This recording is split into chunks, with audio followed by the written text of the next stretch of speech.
ನಾನಾಗ್ಲಿ engineers ಬಹಳ ನೀವು R&D ಬಹಳ ಆಸಕ್ತಿ ಇರ್ತಕ್ಕಂಥ. ಸೊ ಇಲ್ಲೂ ಅದನ್ನ ಅಪ್ಲೈ ಮಾಡಿದ್ರಿ.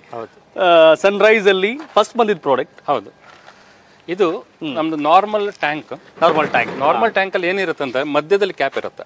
ಓಕೆ, ಮಧ್ಯದಲ್ಲಿ ಕ್ಯಾಪ್ ಇರೋದು ಜನರಿಕ್ ಆಗಿ ನೀವು ಎಲ್ಲಿ ಟ್ಯಾಂಕ್ ನೋಡಿದ್ರೆ ಸೆಂಟ್ರಲ್ಲಿ ಕ್ಯಾಪ್ ಇರುತ್ತೆ. ಓಕೆ, ಇದರಲ್ಲಿ ಕೂಡ ನಾವು ಮೊದಲು ಚೇಂಜಸ್ ಮಾಡಿದ್ವಿ. ಯಾಕಂತ ಹೇಳಿದ್ರೆ ನಿಮ್ಗೆ ಒಳಗಡೆ ನೋಡ್ಲಿಕ್ಕೆ ಈಸಿ ಆಗುತ್ತೆ ಸೈಡಲ್ಲಿ ಕ್ಯಾಪ್ ಕೊಟ್ರೆ. ಅದನ್ನ ಬಗ್ ನೋಡೋದು ಬಗ್ ನೋಡೋದಕ್ಕಿಂತ ಇಲ್ಲಿ ಸೈಡಲ್ಲಿ ಈಗ ಸೈಡಲ್ಲಿ ಕ್ಯಾಪ್ ಅಂತ ನಿಮ್ಗೆ ನೋಡಬಹುದು ಒಳಗೆ ಏನಿದೆ ಎಷ್ಟು ಏನಾಗಿದೆ ಅಂತ. ಸೊ ಅದನ್ನ ನೋಡ್ಲಿಕ್ಕೆ ಒಂದು ಈ ರೀತಿಯ ಮೊದಲು ಒಂದು ಚೇಂಜಸ್ ಮಾಡ್ತು. ಇದು ಕೂಡ ನಾವು ಫಸ್ಟ್ ಟೈಮ್ ಮಾಡಿತ್ತು, ಯಾರು ಮಾಡಿರ್ಲಿಲ್ಲ.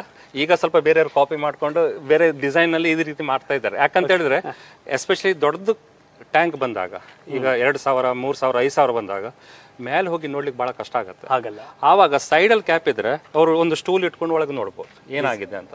ಸೊ ಆ ಒಂದು ಪಾಯಿಂಟ್ ಆಫ್ ವ್ಯೂ ಏನಂತ ಹೇಳಿ ಜನರಿಗೆ ಎಲ್ಲಿ ಪೇನ್ ಪಾಯಿಂಟ್ ಇದೆ, ಎಲ್ಲಿ ಕಷ್ಟ ಆಗತ್ತೆ, ಅದನ್ನ ಹ್ಯಾಕ್ ಸಾಲ್ವ್ ಮಾಡಬೇಕು, ಆ ರೀತಿಯಲ್ಲಿ ಹೋಗ್ಬೇಕಾಗತ್ತೆ. ಯಾವಾಗಲೂ ನಾವು ಯಾವುದೇ ಒಂದು ಇನ್ನೋವೇಷನ್ ಮಾಡಿದ್ರು ಒಂದು ಹೊಸತನ ಒಂದು ತಂದಾಗ ಅದಕ್ಕೆ ಮಾರ್ಕೆಟಿಂಗ್ ಮಾಡ್ಲಿಕ್ಕೆ ತುಂಬಾ ಕಷ್ಟ ಇದೆ. ಯಾಕಂದ್ರೆ ಅದ್ರ ಬಗ್ಗೆ ನಾವು ಆಸಕ್ತಿಯನ್ನು ಬೆಳೆಸಬೇಕಾಗತ್ತೆ.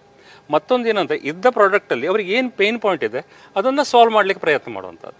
ಇದು ಮೊದಲನೇ ಹಂತದ್ದು. ಇದು ಒಂದು. ಇದು ಜನರಿಕ್ ಆಗಿ ಈಗ ಹೆಚ್ಚಿನವರು ಈಗ ಹೊಸ ಡಿಸೈನ್ ಮಾಡೋ ಈ ಸೈಡ್ ಕ್ಯಾಪಿಗೆ ಹೋಗ್ತಾ ಇದ್ದಾರೆ. ಈಗ ಸಣ್ಣ ಟ್ಯಾಂಕ್ ಅಲ್ಲಿ ಪ್ರಾಬ್ಲಮ್ ಇಲ್ಲ, ಮಿಡ್ಲ್ ಅಲ್ಲಿ ಇದ್ರು ಏನು ತೊಂದರೆ ಇಲ್ಲ. ದೊಡ್ಡ ಟ್ಯಾಂಕ್ ಅಲ್ಲಿ ಸೈಡ್ ಅಲ್ಲಿ ಇದ್ದಷ್ಟು ಒಂದು ಅಡ್ವಾಂಟೇಜ್. ಸೊ ವಾಟರ್ ಟ್ಯಾಂಕ್ ಬಹುತೇಕ ಮನೆಗಳಲ್ಲಿ ಇರುತ್ತೆ. ಸೊ ಯಾರು ಇದು ಪ್ರಾಬ್ಲಮ್ ಫೇಸ್ ಮಾಡ್ತೀರಿ ಹೊಸ ಲೆಕ್ಕಾಚಾರ. ಇದಕ್ಕಿಂತ ಇನ್ನೊಂದಿದೆ, ಇದು ಇನ್ನೊಂದಷ್ಟು ಇದರಲ್ಲಿ ದೊಡ್ಡ ಸಮಸ್ಯೆ ಏನಂತ ಹೇಳಿದ್ರೆ ಈ ಟ್ಯಾಂಕ್ ಒಳಗೆ ಈಗ ಥ್ರೆಡೆಡ್ ಕ್ಯಾಪ್ಸ್ ಬರ್ಲಿಕ್ಕೆ ಸ್ಟಾರ್ಟ್ ಆಯ್ತು. ಮೊದಲೆಲ್ಲ ಡೂಮ್ ಕ್ಯಾಪ್ ಅಂತ ಬರ್ತಿತ್ತು, ಅದು ಗಾಳಿಗೆ ಹಾರಿ ಹೋಗುವಂತದ್ದು ಫಿಕ್ಸ್ ಆಗಿರೋದು. ಇಲ್ಲ ನೀವು ಹೆಚ್ಚಿನ ಕಡೆ ನೋಡಿ ಅದ್ರ ಮೇಲೆ ಕಲ್ಲಿಟ್ಟು ಬಿಡ್ತಾರೆ. ಹೌದು, ಹೆಚ್ಚಿನವರು ಯಾಕಂದ್ರೆ ಹಾರಿ ಹೋಗ್ಬಾರ್ದು ಅಂತ. ಮತ್ತೊಂದು ಮಂಗಗಳ ಸಮಸ್ಯೆ, ಇಲಿಗಳ ಸಮಸ್ಯೆ, ಹಲ್ಲಿ ಇಲ್ಲಿ ಏನೆಲ್ಲ ಒಳಗೆ ಹೋಗುತ್ತಂತ ಗೊತ್ತಿಲ್ಲ. ನಾವು ಹೇಗೂ ಮೇಲೆ ಹೋಗಿ ನೋಡೋದಿಲ್ಲ. ಆ ನೀರು ಎಷ್ಟು ಪರಿಶುದ್ಧ ಇದೆ ಯಾರು ನೋಡೋದು, ನಮ್ಗೆ ಗೊತ್ತಿಲ್ಲ. ಕ್ಲೀನ್ ಮಾಡಕ್ ಆಗಲ್ಲ. ಕ್ಲೀನ್ ಮಾಡೋರು ಇದ್ದಾರೆ, ಬಟ್ ಎಷ್ಟು ಸಲ ಅಂತ ಕರಿತೀರಾ? ಅಟ್ಲೀಸ್ಟ್ ಒಂದು 6 ತಿಂಗಳಿಗೆ ಒಮ್ಮೆ ಆದ್ರೂ ಕ್ಲೀನ್ ಮಾಡ್ಬೇಕಾ? ಅದು ಮಾಡ್ಲಿಕ್ಕೆ ಆಗೋದಿಲ್ಲ. ಯಾಕಂದ್ರೆ ಅದ್ ಮೇಲೆ ಹತ್ತಬೇಕು, ಅದ್ರೊಳಗೆ ಇಳಿಲಿಕ್ಕೂ ಬಹಳ ಕಷ್ಟ. ಮಗುವಿನ ಇಳಿಸಬಹುದು, ದೊಡ್ಡವ್ರು ಹೇಗೆ ಇಳಿಯೋದು?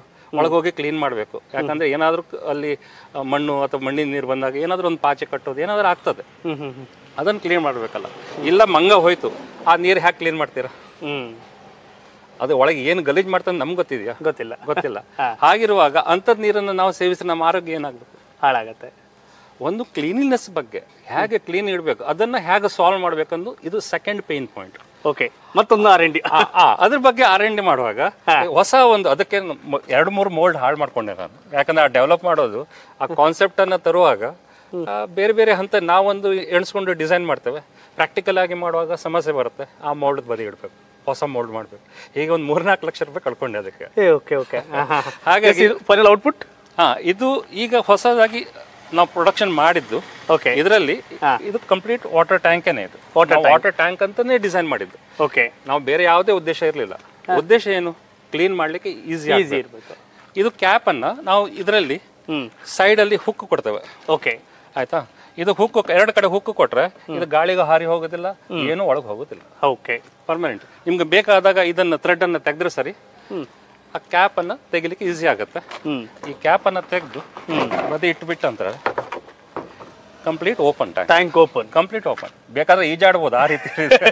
ಸೊ ಇದು ಬರೀ ವಾಟರ್ಗೆ ಯೂಸ್ ಮಾಡಕ್ಕಾಗಲ್ಲ, ಇದು ಮಲ್ಟಿಪಲ್ ಯೂಸಸ್ ಆಗುತ್ತೆ ಅನ್ಕೋತೀನಿ. ಅದೇ ಈಗ ಏನಾಯ್ತು, ನಾವು ವಾಟರ್ ಟ್ಯಾಂಕ್ ಅಂತಾನೆ ಡಿಸೈನ್ ಮಾಡಿತ್ತು.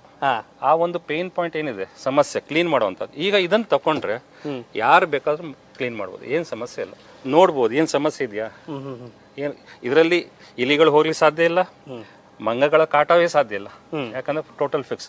ಗಾಳಿ ಬಂದ್ರೆ ಕ್ಯಾಪ್ ಹಾರುವ ಪ್ರಶ್ನೆನೇ ಇಲ್ಲ, ನೀವು ಕಲ್ಲು ಇಡ್ಬೇಕಂತಾನೆ ಇಲ್ಲ ಅದ್ರ ಮೇಲೆ. ಈಗ ಥ್ರೆಡ್ ಬಂದಿದೆ, ಕೆಲವೊಮ್ಮೆ ಥ್ರೆಡ್ ಕೂಡ ಹಾರಿ ಹೋಗ್ತದೆ. ಹೌದು. ಹಾಗಿರುವಾಗ ಇದು ದ ಸೇಫೆಸ್ಟ್ ಮತ್ತೆ ಒಂದು ನೋಡ್ಲಿಕ್ಕೆ ಕೂಡ ಒಂದು ಚಂದ. ನೋಡ್ಲಿಕ್ಕೆ ಕೂಡ ನಾವು ಏನ್ ಮಾಡಿದ್ವಿ ಅಂತ ಹೇಳಿದ್ರೆ, ಮೇಲೆ ಒಂದು ಪಿರಮಿಡ್ ಸ್ಟ್ರಕ್ಚರ್ ಕೂಡ ಮಾಡಿದ್ದೇನೆ. ಇದು ಕೂಡ ಒಂದು ಇಂಟೆನ್ಷನ್ ಅಲ್ಲಿ ಮಾಡಿದ್ದು. ಯಾಕೆ? ಪಿರಮಿಡ್ ನಲ್ಲಿ ಒಂದು ಎನರ್ಜಿ ಕ್ರಿಯೇಷನ್ ಮಾಡುವಂತ ಕಾನ್ಸೆಪ್ಟ್ ಇದೆ. ನೀವು ಅದ್ರ ಬಗ್ಗೆ ಕೇಳಿರ ಅಂತ ಗೊತ್ತಿಲ್ಲ. ಇದು ಪಿರಮಿಡ್ ಬಹಳ ಪಾಸಿಟಿವ್ ಲೆಕ್ಕಾಚಾರ, ಪಾಸಿಟಿವ್ ಎನರ್ಜಿ ಜನರೇಷನ್ ಮಾಡುತ್ತೆ. ಅದ್ರ ಬಗ್ಗೆ ನಾನು ತುಂಬಾ ಸ್ಟಡಿ ಮಾಡಿದ್ದೆ ಮೊದಲು. ಅದರಂತೆ ಇದು ಕೋನ್. ಕೋನಿಗೆ ಡೈರೆಕ್ಷನ್ ಬೇಡ. ಪಿರಮಿಡ್ ಅಂದ್ರೆ ಚೌಕ ಮೂಲೆಯಲ್ಲಿ ಬರುತ್ತೆ, ಅದಕ್ಕೆ ನಾರ್ತ್ ಸೌತ್ ಕರೆಕ್ಟ್ ಪೋಲರೈಸೇಷನ್ ಬೇಕು. ಡಿಫರೆನ್ಸ್ ಹೋದ್ರೆ ಅದಕ್ಕೆ ಎನರ್ಜಿ ಕ್ರಿಯೇಷನ್ ಆಗೋದಿಲ್ಲ. ಅದಕ್ಕೆ ಕೋನಲ್ಲಿ ಆದ್ರೆ ಎನರ್ಜಿ ಕ್ರಿಯೇಷನ್ ಆಗುತ್ತೆ, ಯಾವುದೇ ಡೈರೆಕ್ಷನ್ ಬೇಕಿಲ್ಲ ಅದಕ್ಕೆ. ಸೊ ಆ ಕಾನ್ಸೆಪ್ಟ್ ಅನ್ನು ಒಂದು ಇಟ್ಕೊಂಡು ಅದನ್ನು ಡಿಸೈನ್ ಮಾಡಿದೆ. ಎಸ್, ಇದು ಒಂದ್ ಲೆಕ್ಕಾಚಾರ ಅಲ್ಲ, ಇದು ಮಲ್ಟಿಪಲ್ ತುಂಬಾ ಲೆಕ್ಕಾಚಾರ ಮಾಡಿದೀನಿ.